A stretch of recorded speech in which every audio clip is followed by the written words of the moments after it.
County, New Jersey.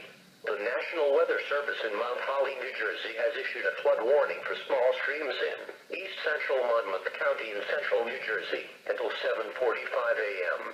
At 4:48 a.m. the swimming river at Tread Bank was at flood stage. Additional rises are possible through the morning hours, especially if more rainfall occurs.